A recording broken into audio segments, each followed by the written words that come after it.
In the US and the UK, we were lending to people who normally wouldn't get a mortgage, so people who are self-employed and don't have a easy income to prove, or maybe had a previous arrears or bankruptcy and so on. And in the US, our business originate the mortgages and then sell them into the wholesale market.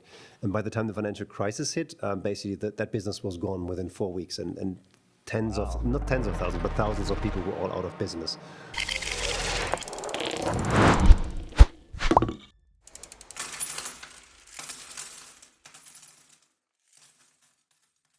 So yeah, what I found from my experience is working for the government and then nonprofit organizations, it's a little bit different than a for-profit startup, let's say, that's looking for cash to, you have to have cash flow, I guess, to make these operations run. So in the nonprofit world, if you have the Gates Foundation or whatever foundation is coming, if you have good business development people, they have to raise the money, but it's kind of like, well, the money will sort of be there, and regardless of the outcomes or results of the program, it's critical, but the donors aren't going to pull the funds necessarily if it comes up a little shy of the metrics, right?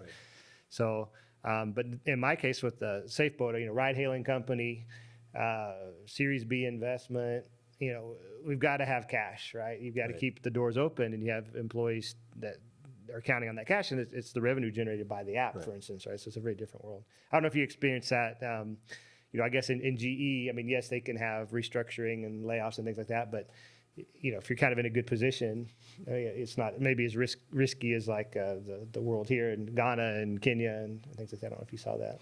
Yeah. Certainly I guess any company can get into troubles and can go bankrupt at any given point in time. But I suppose the risk, I don't know if that's true, but it feels like it's lower with a larger company than with a small company. While I was at GE, the dot-com boom in the early 2000s had just gone over, and then there was 9/11. So there were challenges for GE, but GE was also extremely diversified in energy, aviation, and financial services, where I was in financial services at that time was going really well. But I was still at GE when the financial crisis hit, and then things could change quite quickly. Yeah, things collapsed pretty quickly. I was in the UK mortgage business when basically lending to that's people. That's not the place to be. Yeah, exactly. But and in the US and the UK, we were lending to people who normally wouldn't get a mortgage, so people who are self-employed and don't have a easy income to prove, or maybe had a previous arrears or bankruptcy and so on. And in the US, our business originate the mortgages and then sell them into the wholesale market.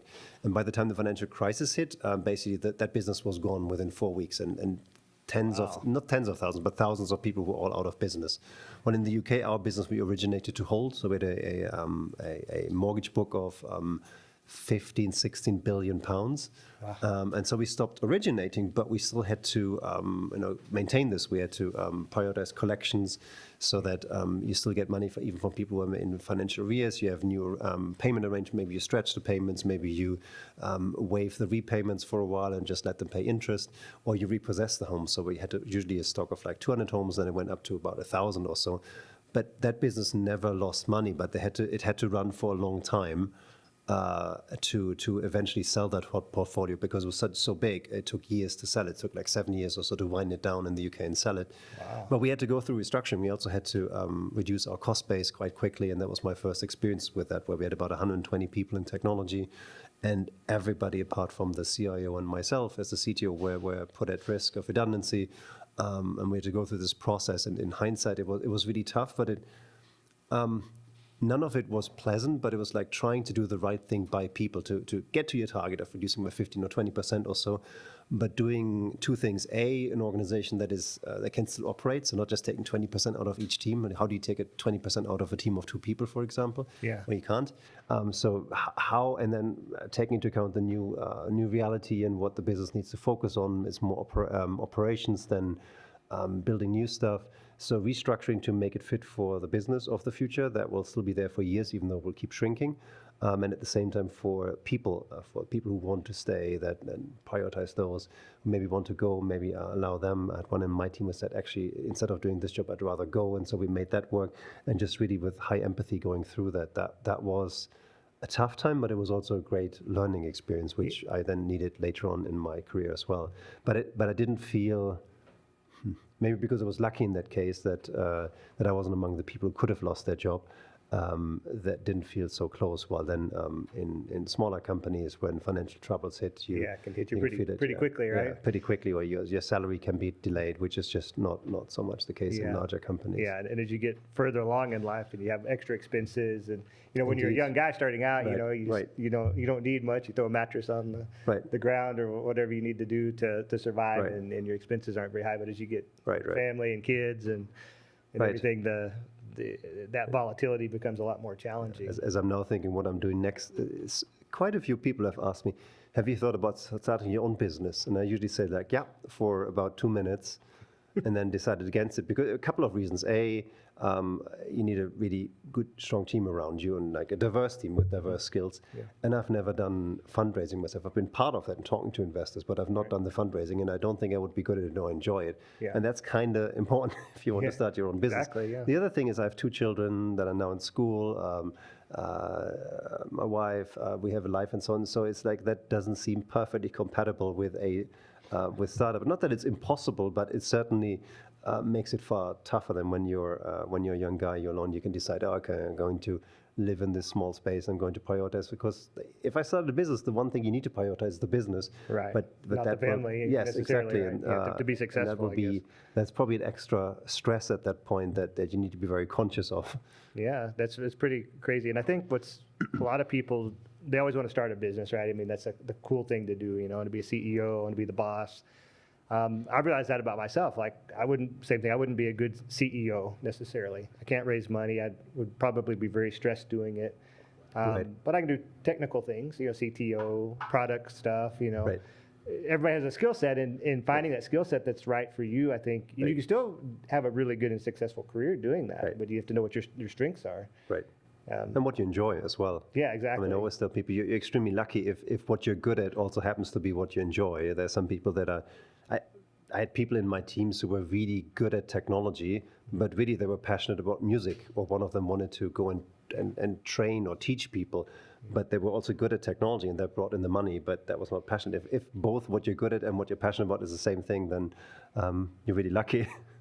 Yeah, and I think a lot of times people are looking for money, right? It's like, they think if they can start a company, they're just going to make so much money. And I think, I don't remember what percentage of businesses fail, but a large portion fail. Very few make it to the top, performing businesses. So it's definitely something that's risky, for a guy with a family, start a business. Well, okay, it's you don't want to take an 80% failure rate with your your family and finances falling through. Right. And even if it works out, I've talked to a lot of people in the last few months in the startup ecosystem, and one founder was just in the process of selling out of their business, and I really appreciated his perspective. It was the company has been successful, but now to take it to the next stage, we'll have to raise another funding round we can either keep it at this current level, and that's kind of okay, but to take it to the next stage, we'd have to raise another funding round.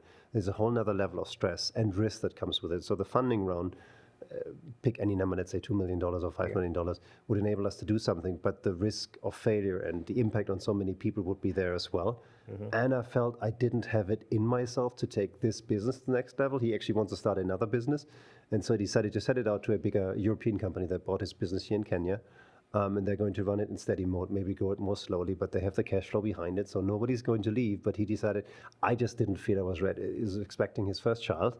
And he's like, I don't feel ready for this at the moment. And so I really, really appreciate this sanguine assessment of, is this the right thing to go? It's not just always grow and go to the next level. And I said, so how well did you end up? And he's like, well, I didn't lose money, and I got something for my 4 years that I put into this business.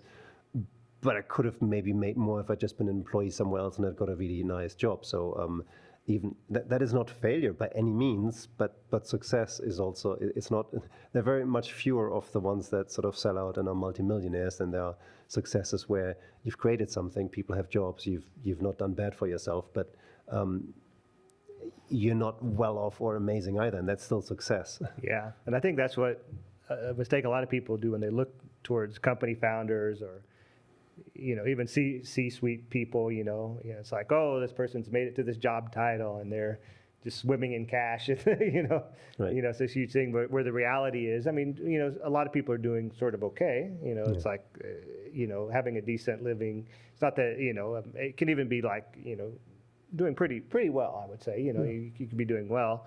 But this like multi-million, air status of, is probably very far from the norm, I would say. Right. Is what I mean, because like I said, to do those crazy things, you have to really, go to that next funding round, Right. and a lot of people, they make that decision. They say, okay, well, we've got a company here, we've got a little bit of funding, maybe, we have a 10-person company, and you're doing a specialty thing here in Nairobi, and okay, well, I got my income from that, and it's generally okay.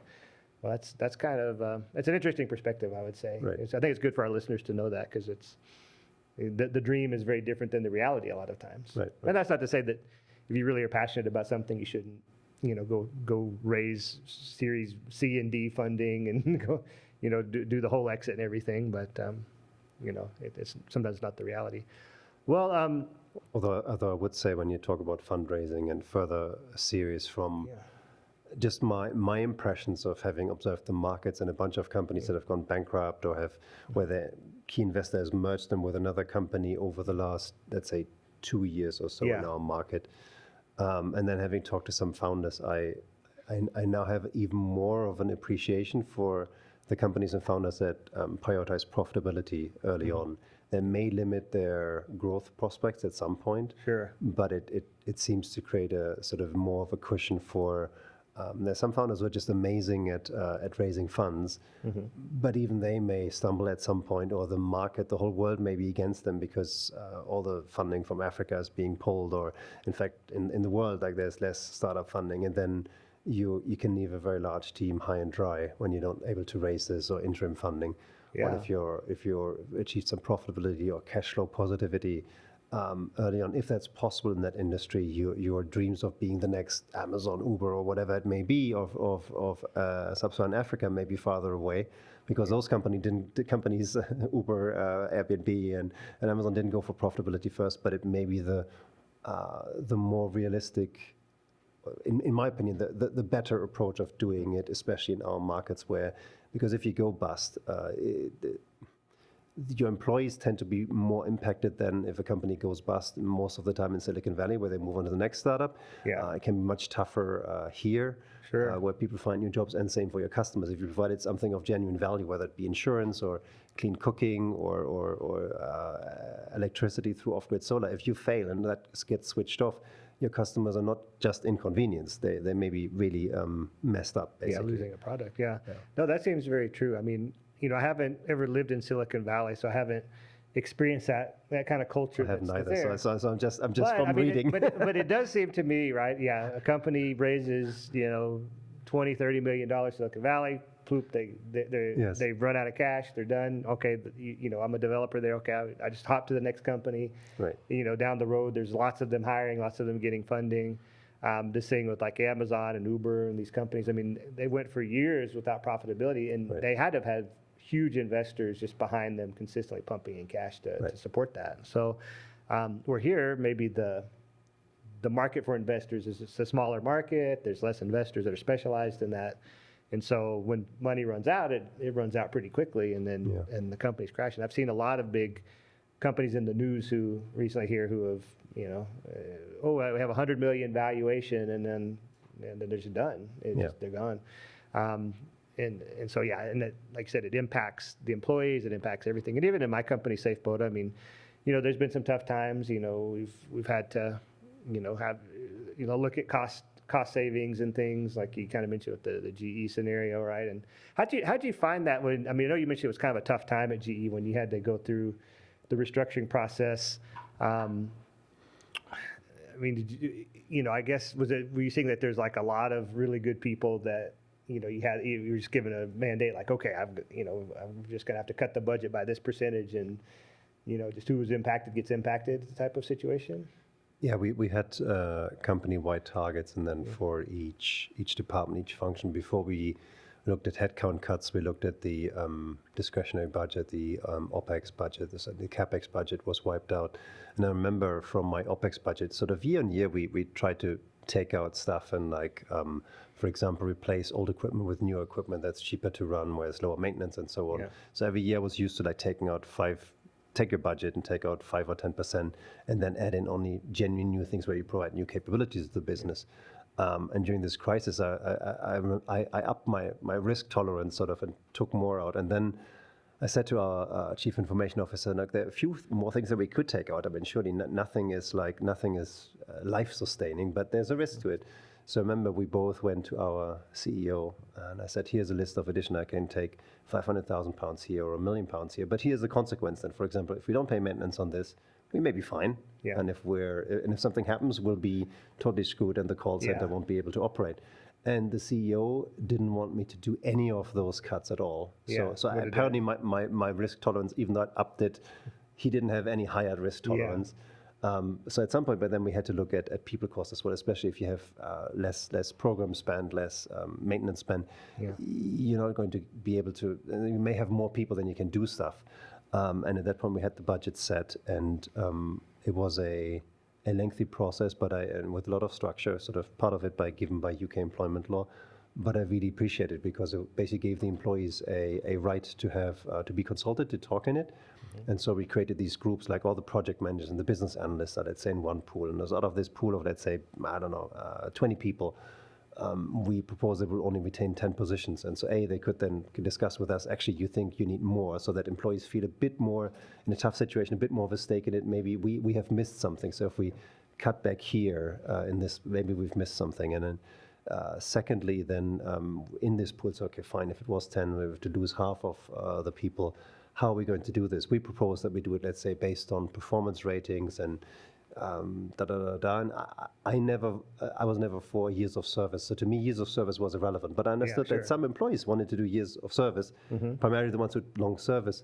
And so I said, we're willing to consider this because in this process, not what I want these 10 people, but it was, we had to find an equitable solution. And so some people, and so the group had to discuss amongst themselves, and half of them wanted years of service, the others didn't, and some other factors.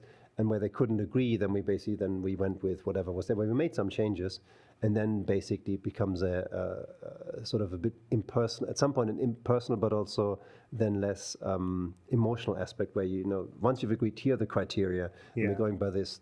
These are mostly just facts. That's also why I didn't want to have skill, because we have no skills assessment. So if we now rate you, your skill is, 3 out of 5. Yeah. We can debate this until the cows come home if we don't have skills frameworks, whether it's a 3 or whether it's a 4. Yeah, exactly. Which is why if you have some sort of skills scoring framework, then by all means use it. But making it up in such a stressful situation, I think is not the right thing by people. Yeah. And so we use things that were observable, like what we asked, like have you worked in different roles, for example? So it gives you an ability to work in this company or previous company. It gives you an ability to flex a bit more when the team shrinks further.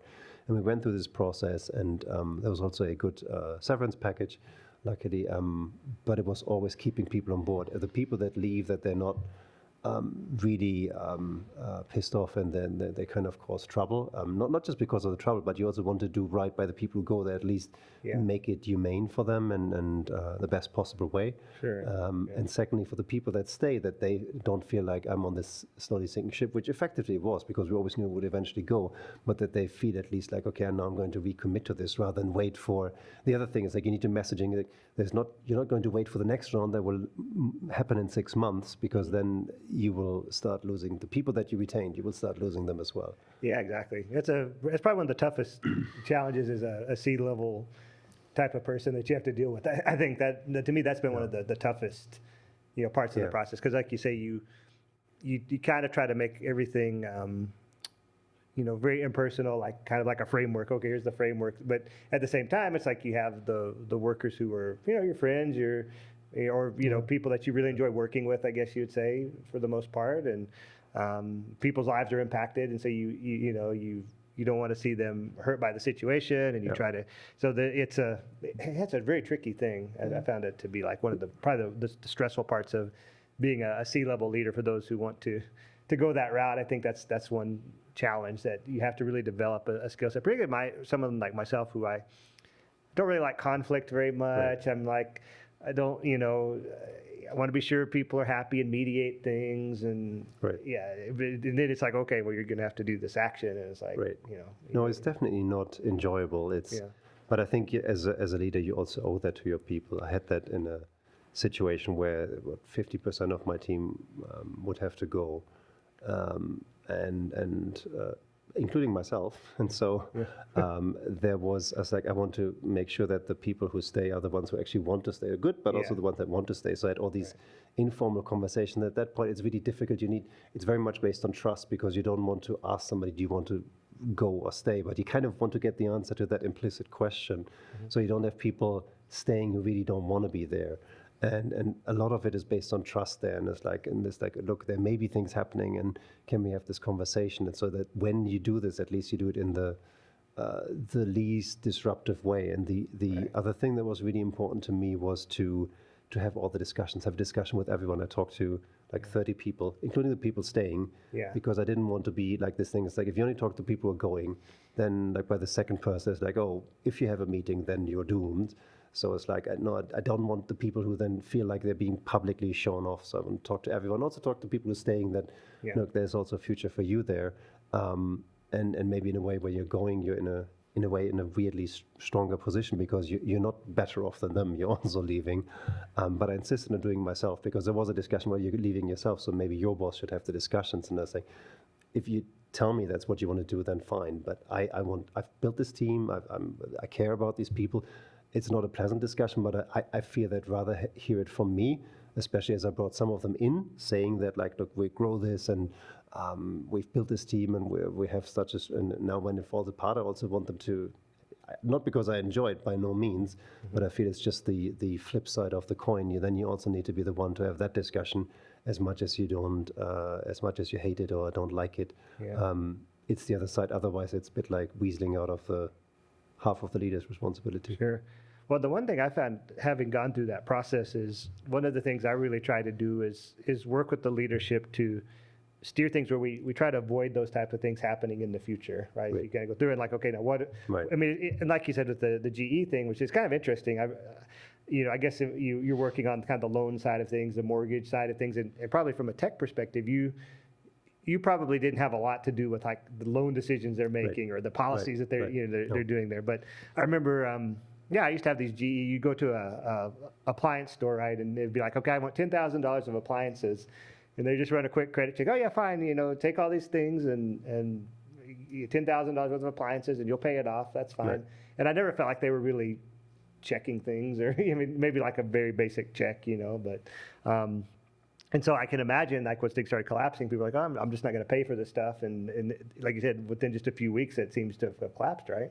That was on the mortgage side. You couldn't originate new mortgages, because the loan value is much higher, and it's secured against the property. But if the properties in the US were in free fall, the property values at that time, everything just dropped, and that doesn't help so much. But GE was also big in store credit cards and store loans and so on, where you have to calculate affordability, but the regulations were strengthened. Now they're being released again in the US, but strengthened at some point for a good reason, because the affordability was sometimes like, this person can afford it. Well, they probably shouldn't really, because in the end, they want the credit, they want to buy the product, you want to extend the credit, but you push these boundaries and maybe push them too far sometimes. And they push it to, and so I guess that would be an example of where the whole company, like maybe just the whole mentality, right, of the top level leaders, like, just allowing that type of credit to be extended, and and so I guess going forward now, hopefully things are tightened, and then they kind of now they're able to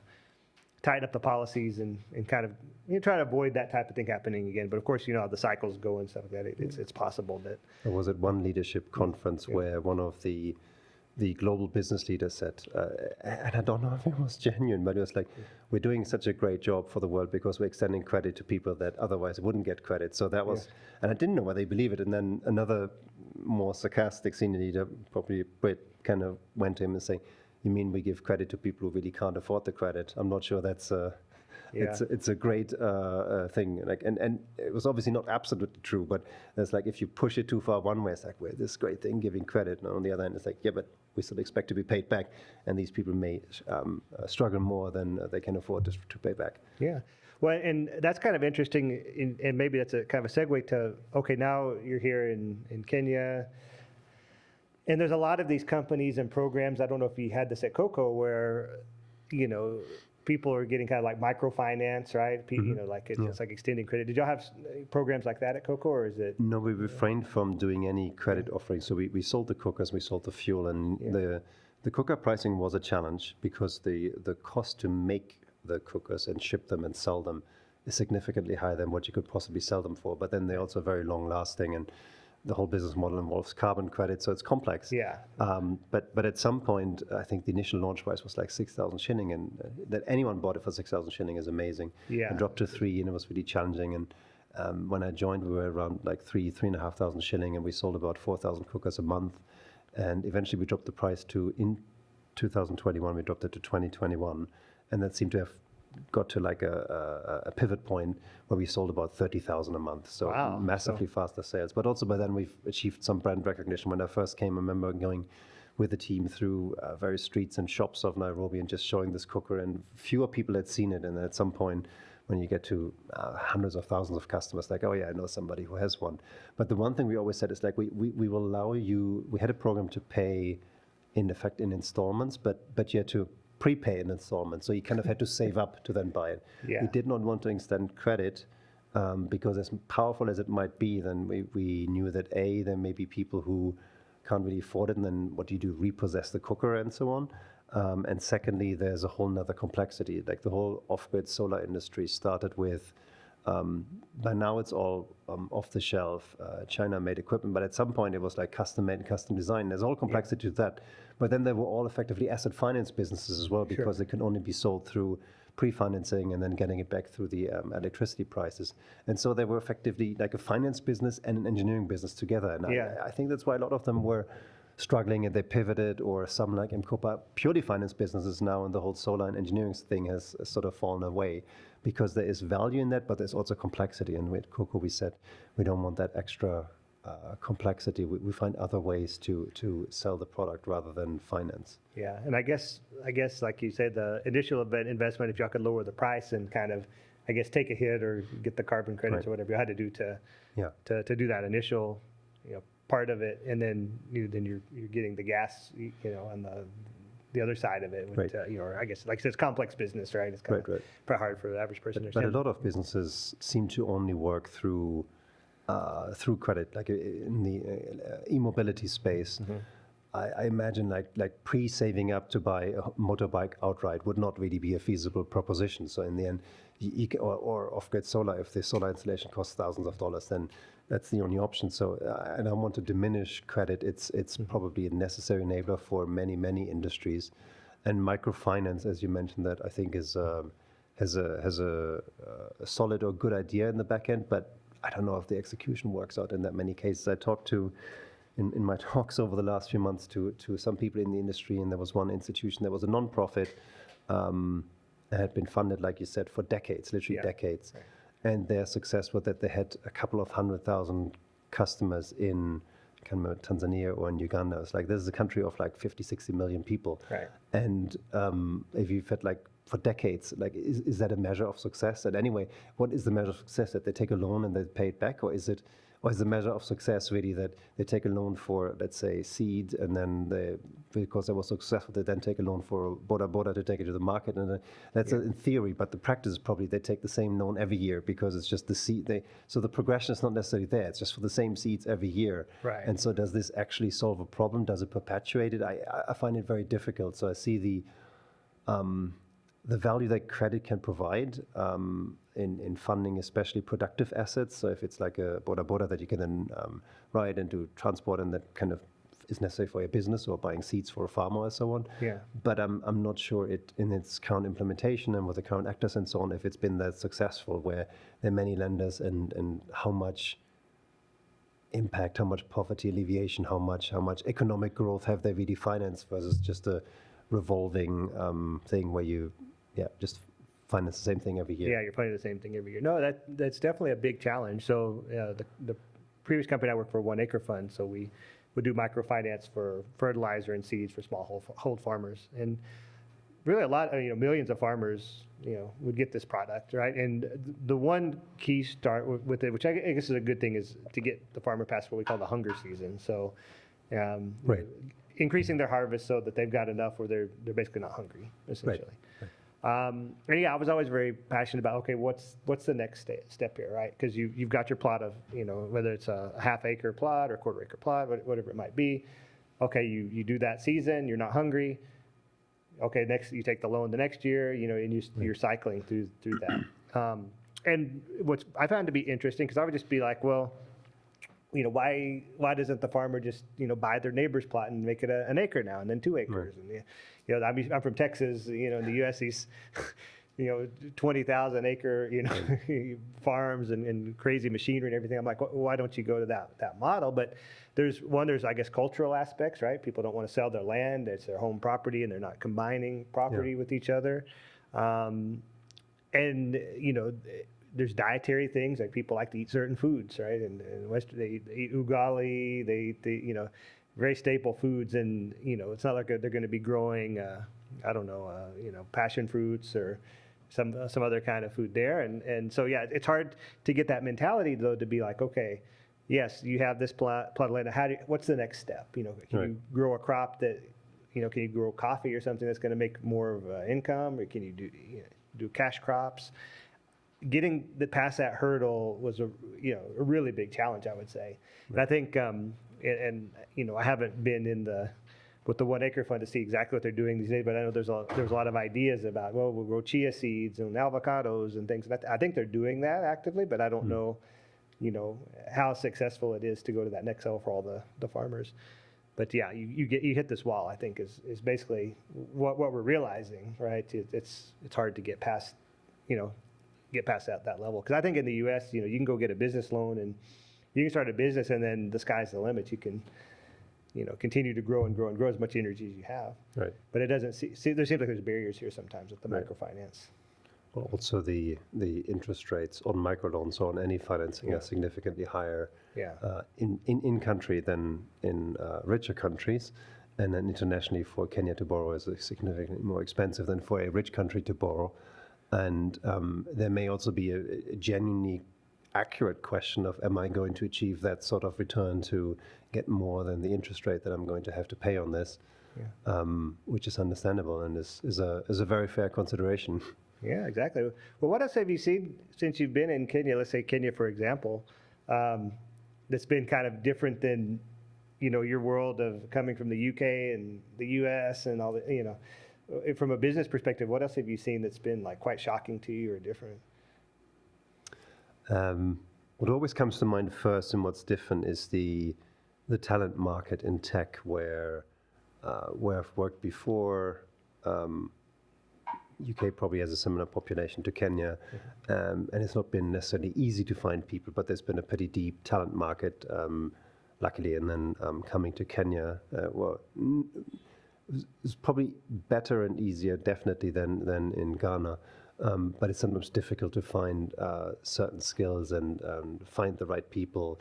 Just like the market may be less transparent, and then secondly, there's just less talent. I guess I sometimes say there's a product leader, there's a product manager, there's a CPO in the US or the UK with 14, 15 years of experience, because that's sort of when it started. But is there anyone in Kenya with that level of experience? Well, logically, no, because there were very few startups at that level and that are still around and so on.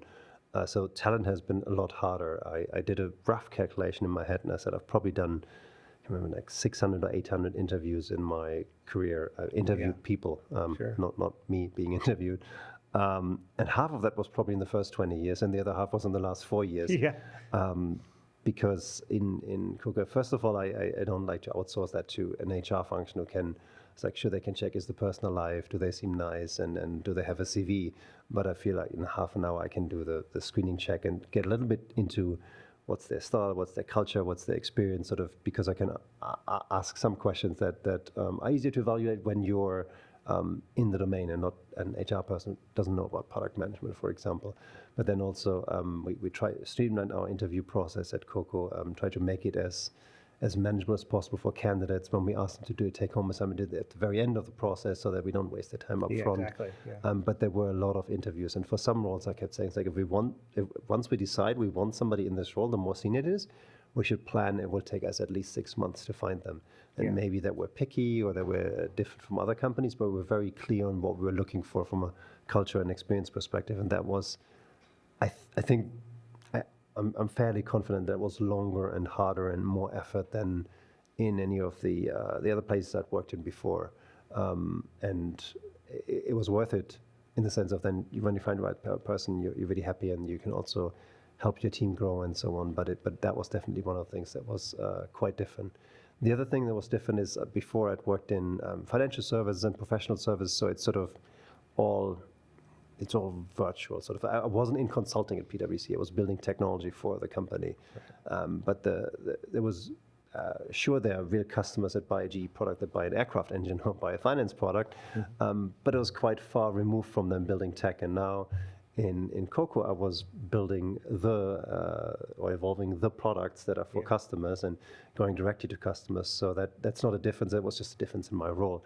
But then the other thing was like I was moving from mostly B2B companies to a B2C company, and so your customers are now consumers. And then obviously those consumers are quite different from my experience and from me. So I have to kind of really spend the time, go into the market, talk to customers, to consumers, to build some level of understanding. And the same through product research, product design, product managers. You need to be close to your customers, and the more different your customers are from you, the more you need to invest into this truly understanding through data, through quantitative approach, but also qualitative, and just talking to them, being there, looking at how they use the cooker and interpreting that. Yeah. Maybe, do you have any examples of like strange things where you saw like a disconnect between how you saw something and how the end customer saw it? Yeah, I mean, there are a couple. We had this, we had these, all of these to make our cookers that were running on bioethanol, so renewable product, comparable to charcoal, which is polluting and dirty, or even gas, which is still dirty and polluting, but it's cleaner than charcoal. We had all these tests to combine, like how long does it take to boil a liter of water under controlled conditions in the altitude of Nairobi versus the altitude at sea level and so on, or a typical meal. I mean, there's never such a thing as a typical meal, but like if you had ugali and you had sukuma wiki, how long would it take to cook it and so on. So we tried to make it as scientific as possible, considering that these are not scientific, because as somebody pointed out to me, like when you do a potato boiling test, for example, or a yam or something, like each is different, the density is different, so they will never be the same. Anyway, did it as scientific as possible, and then we're like, okay, we can be confident that our cooking is cheaper than gas, and then this, and that our cooking is efficient like this. And then you talk to consumers, and they'd be like, yeah, I really like your cooker, and I cook this. But beans I always cook like on charcoal, because it just like it's faster, or it's better. I'm like, well, technically speaking, not really, but okay, that's your reality. You have the scientific data, but you can't convince anybody. Or if you go like, differently. because it tastes different, I'm like, okay, it's the same heat, but sure, there's smoke there, maybe. Well, this is not something that science will be able, it won't change anyone's mind. Yeah, they have that whole debate in Texas, whether you grill your burger with charcoal or the propane, right? And it's like people get into big fights and disagreements about how the proper way to cook. Yes, exactly. So I can imagine it's kind of something similar, maybe, but maybe not. Yeah. There were other things. We did at some point we experimented with a referral program, and we were like, we've designed this really well with great communications and great payoffs, and we've tested it like in a roundtable setting. And I was like, I'm not building this and I'm not rolling this out until we've tested this in the market. And so we basically, the outcome was that it didn't make sense to do the referral program, because referrals work much better with human contact rather than by putting it just into the box.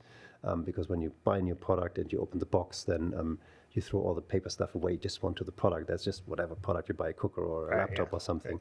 But there were various other constraints that were we had hypotheses, and we did testing with like 100 that we seeded into the market, or 1,000, and to validate at scale. And I really loved this. It was really exciting to do this sort of A/B testing and hypothesis testing. At one point, so we had this thing where basically it's like when customers find the sticker, and it's amazing how well clearly we've explained it. They're like, you get it? Yeah, I totally got what I need to do and what the payoff is. But they still didn't do it. Right. Not because they didn't understand, but because basically the payoff wasn't enough, or they actually didn't want to do the sales job for us, or so on. Sure. So as a human, and at some point we're like, okay, so maybe they just this paper, we really don't find it in this box with a cooker. They don't find this pretty large, pretty colorful paper. So we said we put a huge sticker on the lid of the where you fill the cooker. It's like this big, and put a sticker on like something in this box. Get 400 shilling or whatever it was, and we stuck it on there. So you cannot use the cooker without opening this flap with a giant sticker on it. Yeah. And then we asked the customers that had it, and they were like, no, there was nothing on the flap. Like, so it's like scientifically that is impossible because we stuck them on there ourselves. They just didn't notice it, or they peeled it off. There's nothing there, and so it's just like there's nothing special about this market. It's just sort of human nature. It's like everything that's in the way of the actual job to be done that you have as a consumer. I want to cook. I want to use my new product. Like I ripped this off, and I don't think they were consciously telling us the untruth. They were just like, no, there was nothing there because it doesn't matter. It's in the way of doing my actual job. So it really proved to us this hypothesis that if we ever want to land a strong referral program and communicate it this way, we need to change a few things, but it's impossible to do it at that stage because of human nature. And it's not specific to this market, but I really enjoyed this sort of the human factor in it, where there was a hypothesis and then we sort of proved it to destruction. Yeah. Oh yeah.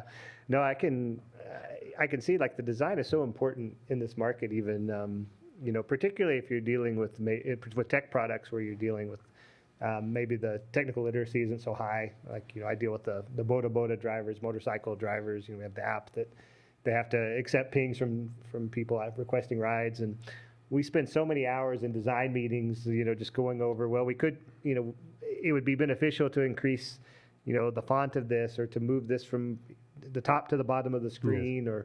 And we often are like, nope, can't do it because, the drivers will rebel against this. They won't be able to use it. And it's things like I would find in the US, like decisions just like, couple minute decision, like we're just going to move this here and no problem. And then, but when you're looking at your customer base, it's like, well, these guys, they may not be so comfortable with, just changing the color. Why did you change the color from, green to yellow? Or what they really would struggle and be like have a big problem with it. So it's been very eye-opening for me to see how those little technical decisions can make a big impact. But I guess it seems like you see that with Koko, you're seeing that all the time. Yeah, we had lots of product design decisions where we had a mock-up for an app, and we went through and I just asked questions. So because as a product leader, you don't know better, but you want to ask questions to kind of have people ideally tell you, this is not just my intuition, this is what the research showed me, or this was our customers. And one was, we had this thing, the Koko wallet, where you pay money in there, a bit like the M-Pesa wallet, and then you pay from there all the things. And it was called the wallet in this app. And I said, okay, well, it's clearly what we call it, but is that what customers recognize it at? And the question was sort of, seemed to be throwing to the designer, was maybe new at that stage. I'm like, well, what have we called it now? Other consumer-facing interfaces, because I remember that at some point 2 years ago we talked about calling it Koko Credit or Koko Balance or something, and it's not that one is better than the other. There may be some research behind it, but I think the most important thing from a consumer perspective is it needs to be consistent. Yeah. And if this app calls this, and now we have a new app that calls the same concept something different, it's going to cause confusion. Or there was this term OTP, one-time password there. Yeah, exactly. I'm like, I understand what that means. Is that common knowledge for our consumers?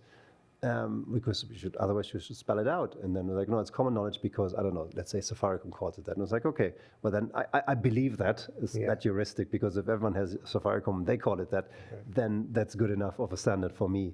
But in other contexts, there's definitely a big focus on how will consumers interact with this? How will this work? And the consistency. Doing enough testing and not just going by, right, it sounds really good or it looks really good. That may all be true, but that may not be.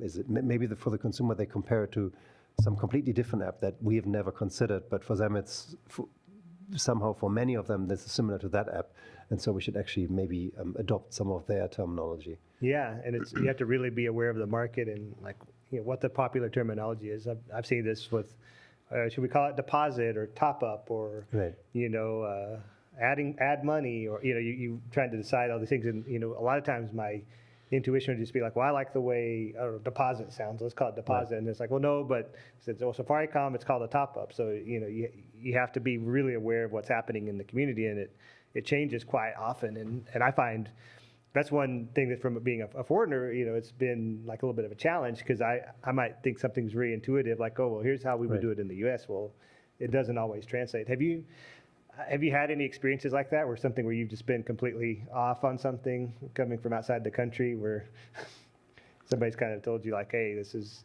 or even in a personal situation where you're, just like you thought you knew like what you were doing, and like something like, no, this is really, you do it differently here. Can't think of it at the moment off the top of my head. I mean, mobile money is now prevalent in Ghana as well, but when we lived there, it wasn't as much. But it was here with M-Pesa, so I was at least mentally prepared for it, sort of, I thought. But then you kind of want to validate it as well. Validate in the sense of like, is it really that everybody will just take it? Is it really like that prevalent? Or is it just my perception, or is it just where I use it? I'm sure there would have been other things, so I can't think of anything off the top of my head. Well, like one thing I find is, being an American coming in here, luckily I've lived here for quite a long time, so I know all of the scams, or at least most of the scams or things that people try to get you involved with. But I have people approach me all the time with crazy ideas. I've got one guy who reliably once a month he calls me, and he keeps telling me about the 10 acres of land that he has that he's just going to give me to start a project. And there's always something. There's a guy I know, and these people in Kibera, they came to him and said, well, we really would like fresh fish, so we'd like you to do a project where you buy refrigerators in Kibera to sell freezers and fridges. And of course, they're just trying to steal his money, right? They're trying to just get him to buy this equipment, and they'll resell it and take the money and run away. Do you find that happen, if people come to you with ideas of things that you can tell like they're trying to get you to invest in something that's not on the straight up and up, and you have to like tell them no? Oh, maybe I've been lucky, or not well connected enough to not have so much of that. I've just had the usual consumer frauds of where somebody's trying to steal your M-Pesa wallet, where in one case, the first time I was like literally spending an hour on the phone in the end, and I didn't realize that it was fraud.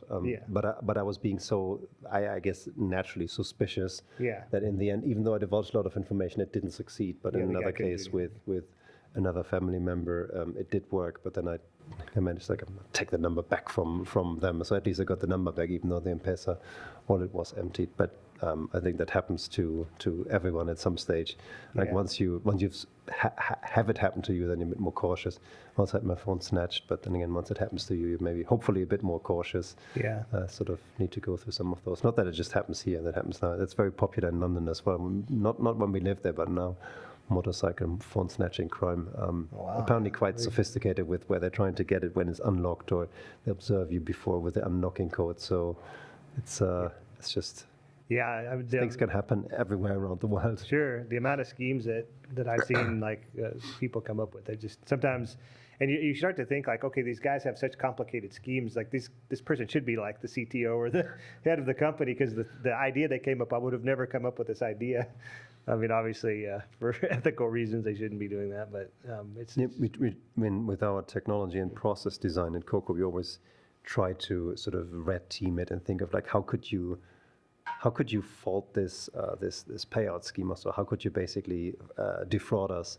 And we thought of a few things, but then usually somebody came up with another way of doing something that nobody ever thought of before. Like if you were with two people at two different Koko Points dispensing machines at the same time, using the same account in this way, in this constellation, and you timed it exactly to within 2 seconds, like, wow, like to even come up with it and to try it out is already impressive. I mean, and not because it was so complicated, not a lot of money was lost that way, but it's like, that's a lot of ingenuity. That is pretty impressive. Yeah, exactly. I used to be I don't know what you'd call it, like risk. I was willing to take a lot of risk in the past, right? Mm-hmm. You want to roll a product out quickly. Somebody's speaking about, okay, there's this risk, financial risk, whatever. You're like, oh no, don't worry about it. And then I think I've been involved in. I mean, I haven't been the one doing the fraud, but I've had to investigate or be very close to 9 different fraud cases hundreds of thousands of dollars, each one individually, or some maybe not that big, but some pretty heavy duty, fraud cases. In every case, you start looking at the scenario and like, wow, that was quite clever in a way. Some of them weren't very clever, right? Some of them were just really basic, just flat out stupidity and fraud. But then some cases you're like, wow, yeah, that was really clever what these guys did. And so I'm always my project management approach is, it's like, okay, well, the first thing I'm always questioning is like, okay, we could do this, but what happens if this one corner case comes into play and then we lose a lot of money because we have a regulated fintech wallet in Uganda. Right. And once I got into that, then my risk aversion really became very tight, because now you're dealing with funds, anything in the banking, mortgage industry. I'm sure like any of those type of things you learn risk management from a very early time, I guess. Yes. Yeah. That's an interesting point. I had this debate, like coming from financial service, you have risk management everywhere. You have technology risk, you have financial risk, you have operational risk, and so on. And you need to do it from a regulatory perspective, but I think it's also good business practice. Like, it's not complicated. I always say you can do it in a spreadsheet. Just like, how likely is it to occur? What's the impact if it occurs? How can you remediate it? You kind of multiply the things, and it's quite straightforward. But I did have a few people seriously tell me that it's just stuff that only financial service companies, only bigger companies need. And I've learned, I don't know if they've learned, but I've learned that is definitely an untrue statement, and you should always do some game planning. You should always do your risk management, because it may not, clearly knowing the risk does not prevent the actual thing from happening necessarily, but at least you would have thought through it. You would have thought, I could have mitigated it, and you don't end up with latest like, oh, I could have, I should have, I might have. And you may have contingency plans, so when this happens, it will be really impactful. But then we could probably do A, B, or C. And not doing that, not documenting it, not thinking it through regularly in sort of all parts of your business, I think now I feel like it's gross negligence on running a business if you don't regularly look at your risks and identify those. Yeah, sure. Well, and so now you're here in Kenya, and I guess your wife grew up in Ghana, so she was probably a little bit more accustomed, starting out to the African landscape. And then you said you moved here to Nairobi, and you kind of instantly, in a couple of weeks, you found it was like a really great experience for you. What kind of challenges have you seen since you've been here, like from a personal, maybe like a personal level? I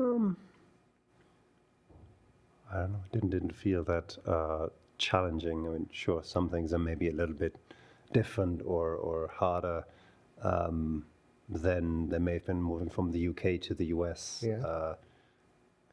So you feel like going to the US was actually maybe a little bit harder coming from the UK, or no.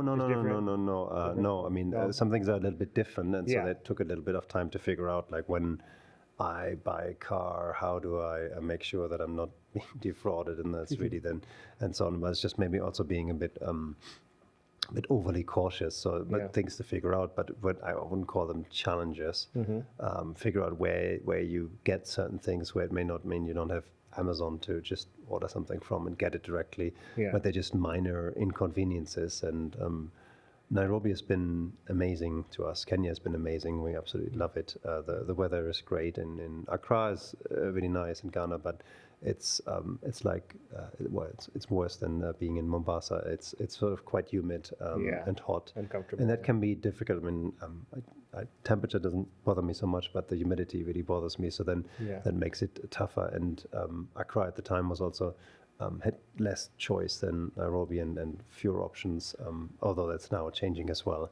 And Nairobi has been really great to come here from a personal perspective, and from a work and company perspective. Sure, it's been more difficult to find talent, but it's we've always been successful, found that talent. And I really love the vibrancy of the startup system, the sort of the hustle culture, similar in Ghana as well, in West Africa, and people just wanting to get somewhere. And I really, it feels like a buzz. It feels like an energy that is there. And then just the opportunities that you have with businesses. Sure, it's really tough to raise funding and to keep going and to not run out of funding, but there are also so many problems worthwhile solving. Now the question is, can you solve it profitably, that is always a completely different question, but there's at least no shortage of problems, contrary to when I was in Ghana and I was applying for some UK jobs. One was a startup in the share trading, and by now I look at this like, sure, but share trading or stock trading, there are already 50 different providers that do it, and one does it a little bit differently from the next. But so there may be a business there may be profit there, but you're not really solving a new problem. A problem that, if you want to call it, is a problem that's been solved many times. If you can solve it at a completely different cost factor in a completely new way, maybe, but they're not really that worthwhile problem to solve. Another company did sort of software to track employees and what they're doing, and I felt like it's almost like evil to work for a company like that. While here, clean cooking or e-mobility or so, I mean, there are other companies in Europe and the US that solve meaningful problems, but I think there's just maybe more of an abundance of opportunities instead of problems, opportunities that can be addressed, and that's really energizing. Are there any business models you've seen here that excite you, like up-and-coming businesses or ideas that maybe you might not be involved in, but you're like, wow, that's something really interesting that I thought about? I mean, there's business models and there's like problems being addressed. So anything that's health related, extending healthcare, a lot of the like virtual healthcare providers, and that is really interesting from an impact perspective. Training and a couple of companies that are in the like helping, especially entrepreneurs or small farmers or business owners to up their financial acumen and their skills to be able to benefit from that. That is really interesting. Clean cooking, where with Koko I work, is really interesting from a what it addresses. Or you mentioned 1 Acre Fund also with farmers. There are a lot of those. There's no shortage of those. In terms of business models, as I said, anyone that sort of somehow focused on profitability first, that I appreciate. Second, I asked them, like, what are their funding sources? Is it through grants? Grants are a great thing, but I also feel like they're not non-sustainable, but you just don't know whether they're sustainable or not. It may or may not come. So the more you build an organic revenue stream where consumers are paying for it, ideally in the right currency, where you either collect your funding streams in a stronger currency than you spend it in, or at least in the same one. The worst is if you're kind of collecting your income in a weaker currency, like in shillings. Sure. I had somebody who did the business did amazingly in shillings. Unfortunately, the shilling depreciated at the same time, and the funding had all come in dollars. And now the investors were unhappy because on a dollar basis, the business had done pretty terribly. They were negative return. But on a shilling basis, they had 30% year-on-year growth, and these periods can happen. So if you can couple your funding streams and your revenue streams or your spending streams with the right currencies, and you do it in a way where it feels more sustainable and organic. I always highly appreciate that. Sure. Yeah, I mean, it's interesting. I heard somebody talking about one thing that, a lot of the businesses that are created here in East Africa they're usually dedicated towards the country itself, right? So it's solving like a very local niche product, smallholder farming, microfinance. And what's interesting is there's at least from what I've seen, very little focus on businesses that could be global businesses. So like example I would think of is, I used to implement, let's say, these big ERP systems, SAP and all these, we need $2 million to implement this crazy system. And these systems are, they're old. They've been, some were built in the 80s, 90s. There's some innovation. There's some new companies that have come, innovating there. But a lot of these very old technologies, you need, huge consultants. And these days with the tech force here, I mean, okay, there could be global companies that could now replace these things. Okay, here in Nairobi, I've got an ERP system. I've got a HRIS system that we've built. We've got a whatever. I mean, there's lots of software that, even the Slacks and the Microsoft Teams, and I mean, any of these companies, they're not easy to build, but there's a lot of ways that Nairobi could build a workforce of, particularly with the AI tools and things now. I mean, it might make things move a little bit faster, perhaps. So, but there's not a lot of thought about like, okay, how some companies are doing it, but it would be hard to think like, how could you take a product to the entire world? How could I go sell this in Germany? Right. I don't think people are really thinking about that right now. Everybody's focused on, we got clean cooking. That's really great for a large portion of Africa. Probably it's a big market. Yeah. But it's very focused on, the problem here. It's also parts of Southeast Asia and Latin America, but it's somewhat limited. I mean, my guess would be that because it's notionally a lot easier to raise funds in richer countries, there's a decent chance you'll be outcompeted by somebody going after the same opportunity there, because you're having such a hard time raising the funding, maintaining the funding for a startup here, than going after a problem that exists in Europe or the US, where you can sell it to, may just make it significantly harder. Yeah, I know. I mentored a startup that is they pivoted a couple of times. They built a software that was to assess in technical interviews. So basically, a bunch of other softwares that does that, where assess your coding capabilities. And they again felt that, like, the better funded companies, you get easily outcompeted. And then they pivoted a little bit to, like, what if we find talent in Africa that works remotely, like engineers for companies, especially in the US, and we then do payroll for them and find that and doing okay with that. But there are also other companies that know notionally of companies that do that, sort of starting out from the US, and then they probably find local partners here, and maybe they have an easier time getting the funding and having the sales connections and making inroads, rather than, I think that may be another sort of inhibitor or limiter, where if you're an small African company or startup, and then selling potentially B2B products to a company in the US or Europe, they may go through tons of qualification, compliance, and vendor checks that may be difficult for any small company. But then, especially, there may be this risk flag over, it's an African company. I think probably an unjustified risk flag, but I think there will be, you will have a tougher and harder job selling to them than probably a startup in their same country, or another one in the global north. It's an interesting way to think about it. And what's interesting as well is that you would think that, maybe the cost of labor could be a little bit lower here in East Africa. Of course, you want, income equality, but what's interesting in the U.S., the cost of living, there's certain things that are a lot more than they are here. I think you've probably seen this from, coming from London and places like that, that there's things here that are more expensive, but there's a lot of things in other parts of the world that are, like, way more expensive. Like, for instance, I was looking at getting health insurance.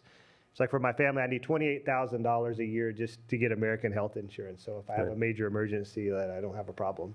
That's a lot of money compared to even maybe somebody's salary here, where they're not having to think about those type of things. Or I've got 3 kids, I need to send them to American university. I don't have to, but because they are American citizens, and it would be nice to be able to send them there. Well, okay. You're looking, tens of thousands of dollars per year to do that. So, there are a lot of expenses that come out in the other part of the world. So here, because some things are healthcare, maybe education, there's slightly less. There could be some advantages to, being able to hire local talent to develop, particularly in the tech industry, where things are now training you can get on YouTube, learn how to do a large portion of the skills that used to be locked up at MIT or universities. That you'd have to go. You would have to get a degree before to even touch this, have access to this stuff, and now it's online, and you can, teach yourself quite a bit, I would say. So I mean, there's certainly a shortage of jobs in Kenya. Whenever you hire somebody in a job, that maybe an admin job or receptionist, you can probably hire somebody with a university degree, because there's such a shortage of jobs, which is a tragedy. So it's not a shortage of labor or talent, but I think the labor costs in Kenya are surprisingly high when you compare to India, for example. We're part of our team in India, part of the team here, and they're various benefits over here and there, and the depth of talent pool and the proximity to customers and to the business and so on. But I found it quite interesting how India, who's been taking a lot of outsourcing work for decades, the by and large for a similar kind of standard of talent in the engineering space, you pay less in India than you pay here. But then also the cost of living is actually lower. I mean, remember going to to India. We had a tech center in Pune, going to a small, not fancy, but also not street side restaurant. Yeah. And like the lunch was like less than $2 for something. It was like And if crazy. you, I can't do that in Nairobi. I mean, a street side stall, yes, but not in an actual like walk-in a physical restaurant or something. Yeah. And I think that's part of the reason why you have like nations like Philippines is quite big in sort of call center industry now, Right. India, and in tech, and there are fewer opportunities in Africa. There was recently an article in the FT or The Economist about that the cost of living is actually high in East Africa, especially compared to the compared to countries of the similar developments and so on. And there's various inefficiencies about getting produce to market and spoilage and so on. There were various reasons behind it, but that actually it's of course it's cheaper cost of living than in Europe or in the US, for example. But that for what it should be, it's surprisingly high, and that also means that labor cost is surprisingly high, and that makes it then maybe one of the reasons that maybe less attractive for service industries or for manufacturing industries to settle here rather than in Vietnam or Bangladesh or somewhere. Yeah. And I find places like the U.S., I think that people really have a misconception of what the cost of living here is in East Africa, because it is super high. When I first moved here, the first job I took here in East Africa, so I was chief operating officer for a company called Christian Ministries in Africa, which is a nonprofit organization. And basically the deal that they kind of asked me to come out and help them. And the deal was, okay, we want you to come out and be the CEO of this organization. Mm-hmm. We can't really pay you what you need. So because they were nonprofit, we could sort of raise our own support to, come out here and kind of fill the gaps. I guess we go to our friends and family, okay, I'm going to take this job, and we got some down, we're not quite where we need to be, so we're asking you to help send us out there, which is a very tough thing to do. I mean, you want to be able to say, I've got my salary and I'm taking care of myself, and it was a very kind of weird model, I sort of found, but that's what the opportunity was. So when I would go and talk to people, like, yeah, I need to raise money to live here in Kenya. And they'll be like, it's like $1,000 a year. That's what you need to, to live on. Or, the mentality was like very, very, very little. And, it's like, well, no, the plane ticket to come here is over $1,000 to just come into the country. So, it's like when you're living away from home, particularly, cost of living can be quite high. And, it may not be astronomical, but like I said, more than India, more than a lot of these places now, it's getting quite crazy. So, and it's increased a lot since I've been here in the last 12 years. I mean, when I first came, it wasn't so bad. Housing prices weren't too bad. I know my in-laws, they bought property here in Karen. They bought 5-acre property, and they paid quite a bit for it. I don't know the exact numbers. I wasn't around, but I think it was about $50,000 an acre, for property. So they had 5 acres in Karen. Probably paid $250,000 over a several year period of time for that, which is a lot of money, right? I'm not saying that's not a lot of money, but now each acre is probably worth $1 million. I mean, maybe not quite, but it's like things, and that was just not so long ago, right? So the things are increasing here, and you kind of wonder, well, where's all this money coming from? I mean, who's buying a $1 million house, knowing what the market is here? And I guess you kind of realize maybe a little bit of it's money laundering or crazy schemes. I mean, some people are really doing well in business, There's but a large number of very, very high density high rises that have various infrastructure and planning permission and other challenges. But also the question is there an actually market for all of those? And there probably isn't in the sense of the rental market with the number of blocks that are coming up. But there's some economic incentive for somebody along the way to do this. But it's also, I mean, pluses and minuses for all the money that's available and all the crazy development, how Nairobi changes all the time. But if it was stagnant, that would probably not be a good thing either. Yeah, it's really interesting. I remember going to a very nice apartment complex for some friends of ours, and it looked like there's about 300 apartments there with a big complex. And their place, they're like, how many people actually live in this complex? They're like, well, it's like 3 or 4 units that are rented out. Right. And you're like, well, how does this happen? And you realize, but a lot of this stuff is like like if you're willing to go pay like a really high price, I guess, to live in one of these places, sure, they'll let you come in, but they don't care. They don't seem to be marketing too heavily to get people in there because they have other schemes going on, probably would be my guess. Right. And a lot of this is just the last 10 years. It's grown like so fast. It's gotten very, very crazy. So, I mean, there are benefits and challenges to so many, like the UN and the embassies and international organizations that a lot of them have their East Africa headquarters here. There are benefits of people coming in and the staff they employ and money they bring in and on, but also has downsides of like, well, it drives up the price of cost of living and of many things. So it's clearly something that has impact in many different ways. Yeah, exactly. Well, I mean, now I guess you've been in Nairobi for a while.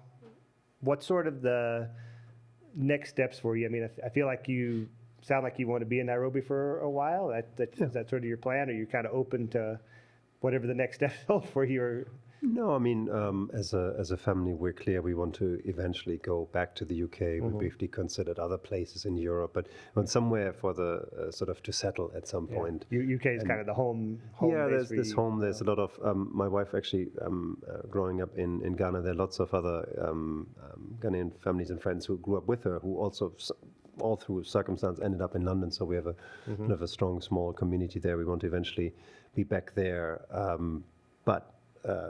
We really like it here. It's great for the children to grow up. We like it, and we'd like to be here for the next few years. So, for me, it's like something that can keep me here. And it's as I said before, it's a job that I enjoy, and where what we do as a company can really generate impact on wider society, on customers and consumers. And I feel there's a lot of opportunities here. Just need to find a company that can benefit from my specific experiences and skills as well, which is probably not the startup with 1 or 2 people or with 50 people. It's probably more the company that is on the scale-up path, especially now having done this crazy scale-up journey with Koko once from 30,000 customers when I joined to 1.3 million customers. It's been a wild ride. That's a crazy achievement, and I'm sure your product management, as you went through that, it changed as you went from that level of scale. Similar with the product and tech team. The product team grew from 6 to like 20 something people, the engineering team from 20 to about 100 and so on. And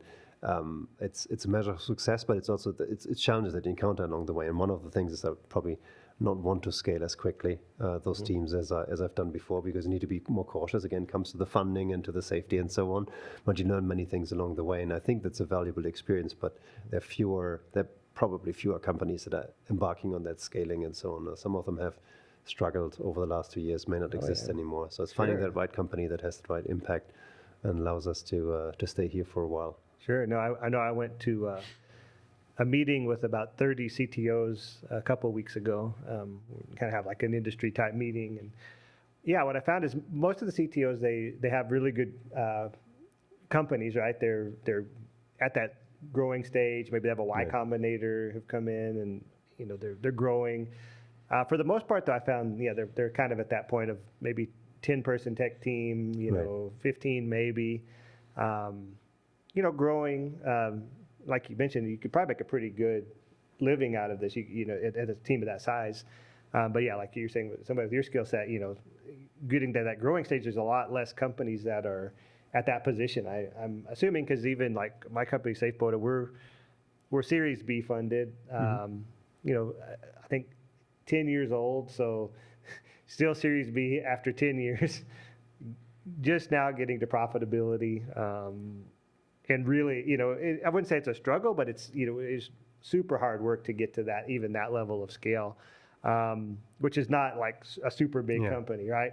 And I feel like I feel like we're one of, if you look top brands in Uganda, like our company would be like pretty high up on the list, I guess you'd say. So it's like it's tough to get to that level and sustain it. It's a challenge. So there's not but no, I think it sounds like, though, from your experience, I mean, you've got the right mix of, you've worked with the big companies, you've been here for a while, across different African countries, got a lot of context with what's going on there, and growing from how many customers y'all are able to grow with Koko, that's a huge thing. It's not something that just happens overnight. So quite a big success. Well, that sounds good. I think that's about all the questions I have for you. Is there any other topics you want to cover while we're here? I mean, I think that. No, not really. Nothing I can think of. We touched on everything, I think. All right. Well, that sounds good. Well, it's been great having you on the podcast. I just want to tell our listeners, thanks for joining us. Be sure to tune in for more on the Nairobi Gold Rush. Hopefully you've learned a lot, about how to succeed in business. Lots of good takeaways from this about how to grow companies and how to succeed in your career, and kind of, no matter where you are in your career, like you can move through this dynamic environment, go from large companies to startups to you might be you never would think where you're going to be down the line. You may be in London one day, next day you're in Nairobi, and having this very, very successful career. So just encouragement to everybody to know that the dream can really be realized while you're out there, and you can have a lot of success. So thanks for tuning in, and thanks for joining us. Thank you for having me. Okay, great.